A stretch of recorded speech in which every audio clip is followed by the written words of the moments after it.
Selamat malam Ibu dan teman-teman. Kami dari kelompok 15 akan mempresentasikan hasil kerja kami tentang masa feodal.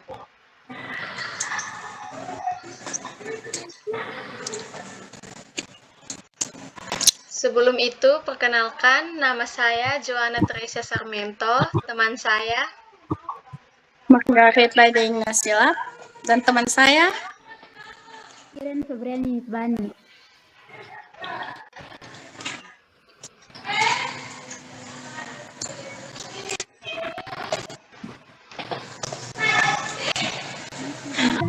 Masa feodal adalah periode dalam sejarah yang ditandai oleh sistem sosial politik yang memberikan kekuasaan besar kepada golongan bangsawan. Istilah feodalisme berasal dari kata Latin feudum atau fief dan feodalitas atau layanan yang terkait dengan fief. Istilah ini diciptakan pada awal abad ke-17 untuk menggambarkan kondisi sosial, ekonomi, dan politik di Eropa Barat selama awal abad pertengahan.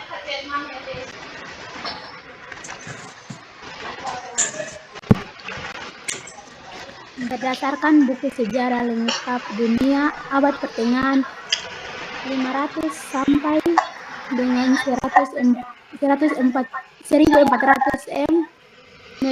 feodalisme berasal dari bahasa Inggris yaitu feodalis.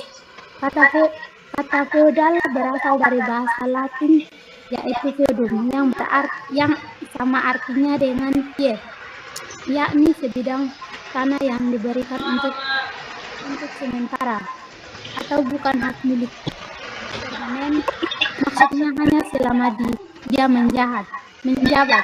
Kepada seorang pasal adalah penguasa bawahan atau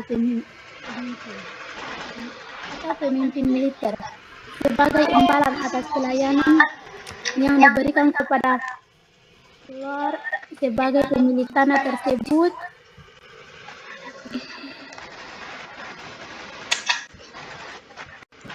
Sistem feodal memiliki ciri-ciri sebagai berikut. 1.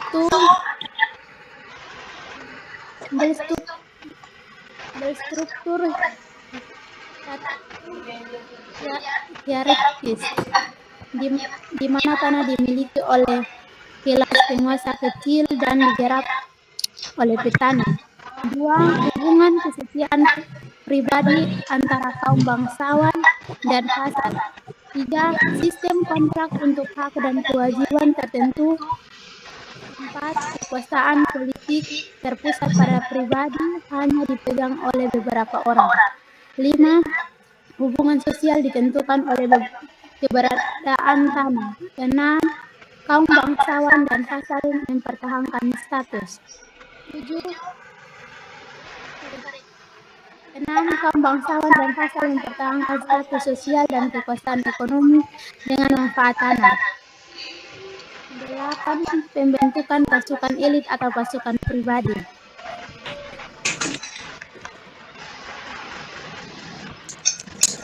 Yang berikutnya, sejarah feodalisme. Dalam buku sejarah lengkap dunia abad pertengahan 500 sampai 1400 Masehi atau 2002 oleh Alpi Arifian dijelaskan bahwa istilah feodalisme muncul pertama kali di Prancis pada abad ke-16.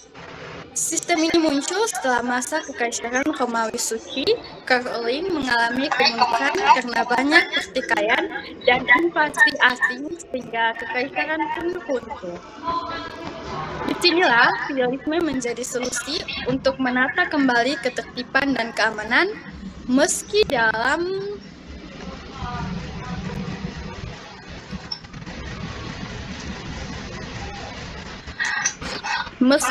lingkup lokal.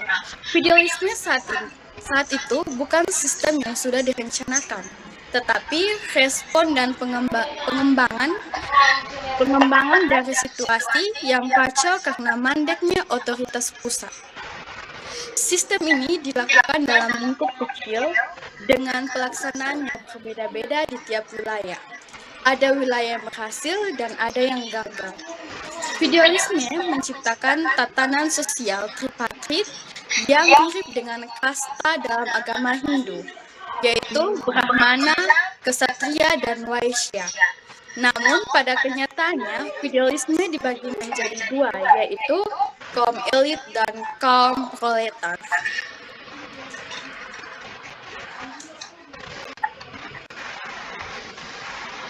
Yang pertama, kaum elit. Bangsawan merupakan kaum elit pada masa feodal. Pada masa itu, mereka menuntut ganti rugi dari kaum tani sebagai imbalan perlindungan militer. Yang kedua, kaum proletar.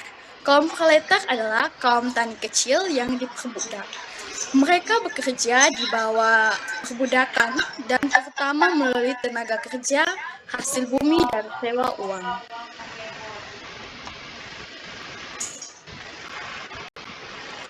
Sementara itu, teori Marxisme milik Karl Marx mendefinisikan dua kelas sosial utama, yaitu kaum borjuis dan kaum proletar. Yang pertama, kaum borjuis adalah para kapitalis dalam ekonomi modern, sedangkan kaum proletar adalah para pekerja yang menjual jasa mereka dan tidak memiliki alat-alat produksi sendiri.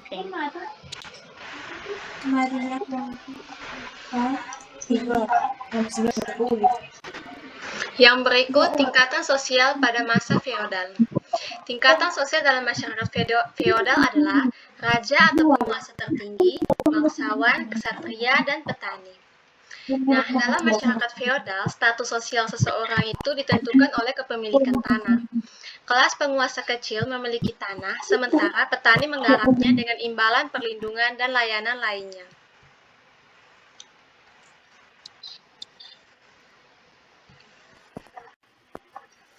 Dalam sistem feodal, tanah adalah sumber kekuatan dan kekayaan. Penguasa memberikan sebagian tanah kepada para bangsawan atau ksatria sebagai imbalan atas pelayanan mereka. Nah, bangsawan ini kemudian menjadi vasal penguasa dan harus memberikan pelayanan militer dan politik kepada mereka. Dalam pertukaran atas tanah dan perlindungan, para bangsawan harus setia kepada penguasa dan membantu mereka dalam perang dan urusan pemerintahan.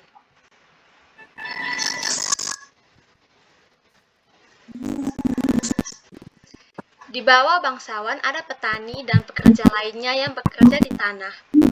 Mereka tidak memiliki tanah sendiri dan harus bekerja untuk para bangsawan sebagai imbalan atas perlindungan dan tempat tinggal. Nah, petani di sini disebut sebagai serf dan mereka terikat pada tanah yang mereka kerjakan. Mereka tidak bisa meninggalkan tanah atau mencari pekerjaan lain tanpa izin dari bangsawan mereka.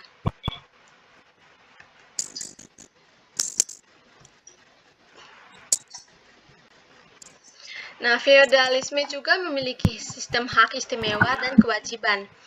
Bangsawan memiliki hak istimewa tertentu seperti mereka mengumpulkan pajak dari rakyat mereka dan mengadili kasus-kasus hukum di wilayah mereka.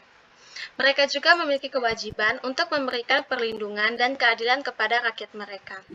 Namun, seringkali hak istimewa ini disalahgunakan oleh para bangsawan, seperti korupsi dan tiran. Di sini, tiran sendiri itu merupakan penguasa atau penguasa lain yang menggunakan kekuasaan secara menindas atau tidak adil.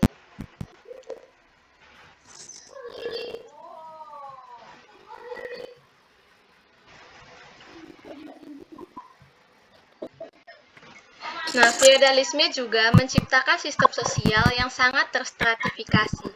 Setiap tingkatan memiliki peran dan tanggung jawab yang berbeda dalam masyarakat.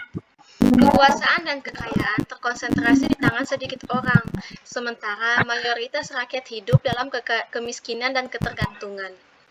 Meskipun feodalisme memberikan stabilitas dan perlindungan dalam periode yang tidak stabil, sistem ini juga memiliki banyak kelemahan. Kekuasaan yang terpusat pada penguasa dan bangsawan membuat rakyat memiliki sedikit kebebasan dan hak-hak. Mereka terjebak dalam siklus kemiskinan dan ketergantungan yang sulit untuk melarikan diri.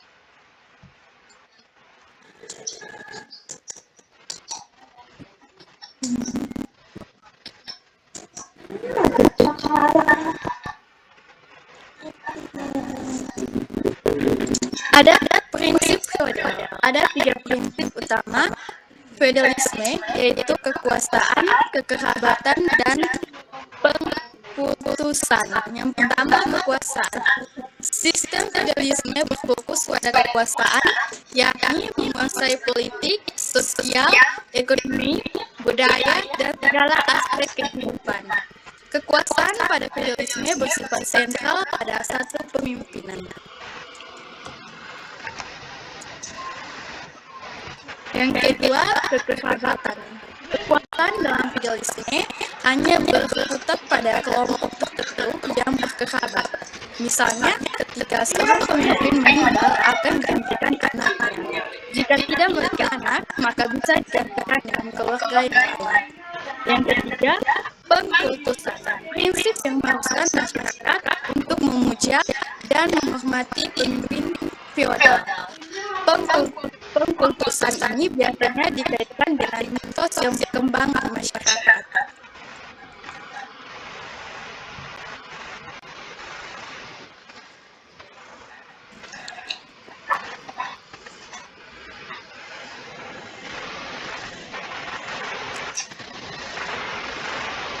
Yang berikut orientasi feodalisme. Orientasi pemerintahan feodal adalah untuk menguasai 3 hal, yaitu harta, tahta, dan wanita. Yang pertama, harta. Dalam pemerintahan feodal, para penguasa selalu berorientasi pada harta kekayaan dalam wujud apa saja, terutama penguasaan tanah. Penguasa seringkali hanya menjadikan rakyat sebagai alat untuk menambah harta para penguasa.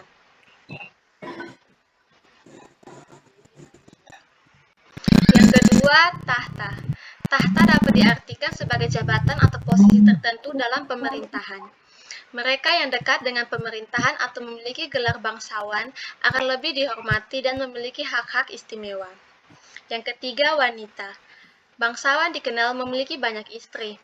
Mereka bahkan menjadikan wanita sebagai budak untuk memenuhi hasrat seksual. Namun, secara luas, tidak hanya wanita yang menjadi orientasi kaum elit, namun berbagai kesenangan dunia seperti judi dan minuman keras.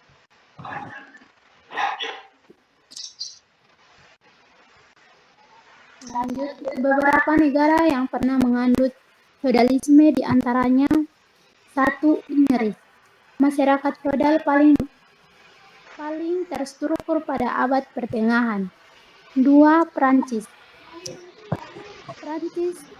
Charles Martel memperkenalkan feodalisme ke Prancis setelah mengambil alih monarki. 3. Italia menganut feodalisme pada abad pertengahan. 4. Jerman menganut feodalisme pada abad pertengahan. 5. Kekaisaran Romawi Suci menganut feodalisme abad pertengahan. 6. Portugal menganut feodalisme pada abad pertengahan.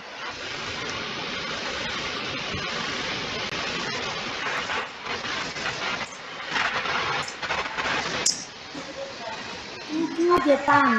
Jepang menganut feodalisme dengan sistem yang didasarkan pada kesepakatan pribadi antara tuan tanah dan pengikut. 8. Korea Utara menganut feodalisme dengan sistem kastanya. 9. India menganut feodalisme dengan istilah tehildar, semindar, dan jagidar.